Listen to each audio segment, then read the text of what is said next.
Не уезжайте. Магнитка будет одна из промышленных городов. Все будет. А степь одна.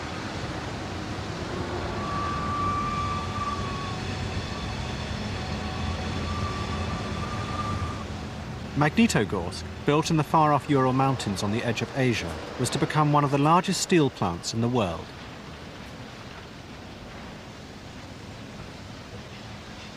At the center of these gigantic projects were the only engineers the Soviet Union possessed, the bourgeois specialists. Старые буржуазные инженеры шли на то, чтобы быть организаторами и руководителями великих строек. Конечно, они продавали свободу свою. То есть им сначала это не представлялось. Напротив, им казалось, что перед ними открываются неслыханные горизонты свободы творчества. Никто из них не знал, что их великие планы обернутся тем, что те, которые с энтузиазмом восстанавливали наше хозяйство, сядут на скамью подсудимых и будут обвиняться во вредительстве. At the end of 1930, the engineers' dreams suddenly became a nightmare. Stalin ordered 2,000 of them to be arrested, and 8 of the most senior were put on a public show trial.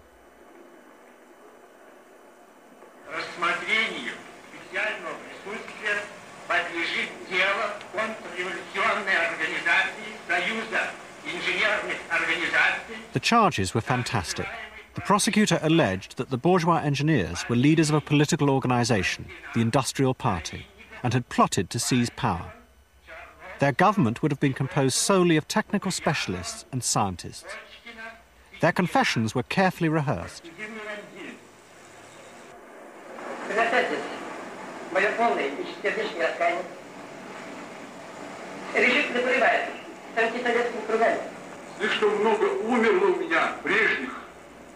But behind this public charade was a very real struggle. Stalin, like Lenin before him, had come to realize that with technology came power. A year before, a group of these engineers had publicly challenged him to give them more control of the 5-year plan. The future they had announced belongs to managing engineers. Instead, they were led away from the cameras, condemned to death, or to continue to work on their schemes in chains.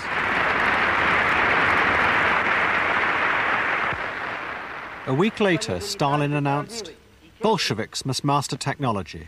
It is time for the Bolsheviks themselves to become specialists. In the Reconstruction period, technology decides everything."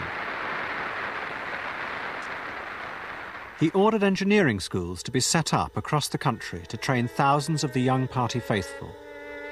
But in the process, the aim of the revolution was redefined. 10 years before, technology was to have been a radiant means of liberating millions of people. Now it had become an end in itself. For these young Red experts, it was simply large-scale industrial production. Выросла и большая плеяда инженеров. Счет шел уже на сотни тысяч. Надо признать, что все-таки это были люди, которые смотрели на общество как на механизм. Именно как механизм. У них и терминология сплошь и рядом была по Сталину. Человек – это винтик в этом механизме. Значит, если мы внимательно посмотрим на психологию этих людей, они искренне считали, что именно с помощью техники этот механизм можно быстро двинуть вперед. А реально, на самом деле, получалось другое. Росли заводы, фабрики, новые предприятия, они нуждались в новых инженерах. И получился странный процесс. Инженеры создают новых инженеров. У нас сейчас в стране готовят инженеров даже сейчас больше, чем в любой стране мира. The education the engineers received was of the narrowest kind. Lunacharsky, the Commissar of Education, pleaded with Stalin. There is a certain minimum of general scientific culture, he said, which an engineer must master and which we cannot dispense with. It is as if discovering that it is possible to live with 4 fingers, we have decided to cut off the 5th one. But he was dismissed.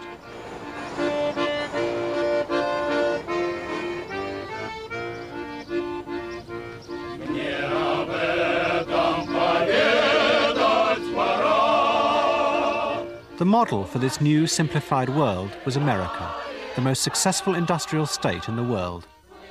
Stalin was determined to overtake it.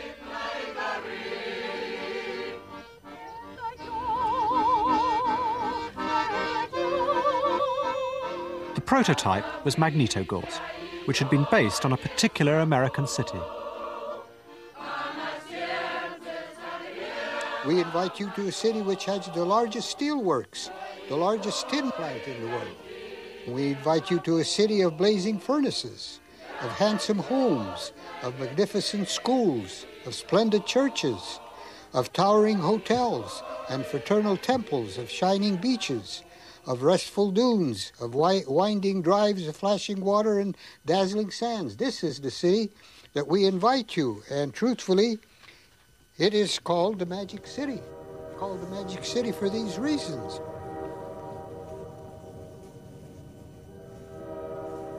Like many cities in America's northeast, Gary, Indiana is now almost derelict.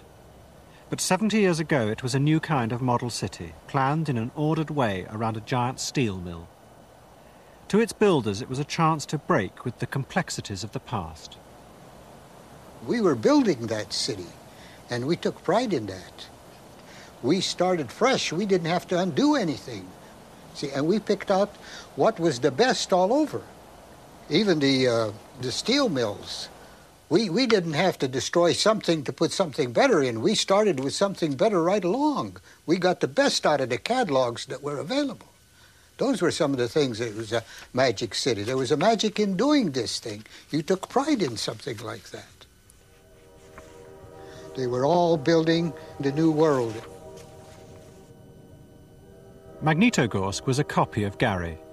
These plans for the works, with the city radiating out from beyond, were drawn up by the same American designers who built Gary. Inspired by one of the most ambitious construction projects in the world, some American engineers even came to Magnitogorsk to take part in the building of Russia's City of Steel. Мечты у нас, конечно, были очень высокие.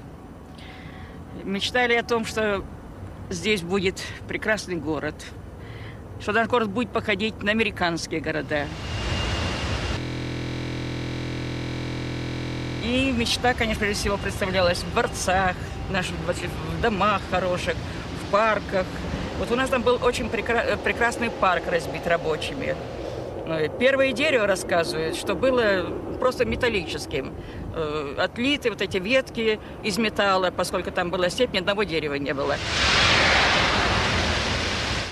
И мечтой, и воплощением в делах, которые люди делали. Мы в это очень верили. Но я надеюсь, что мы не ошиблись.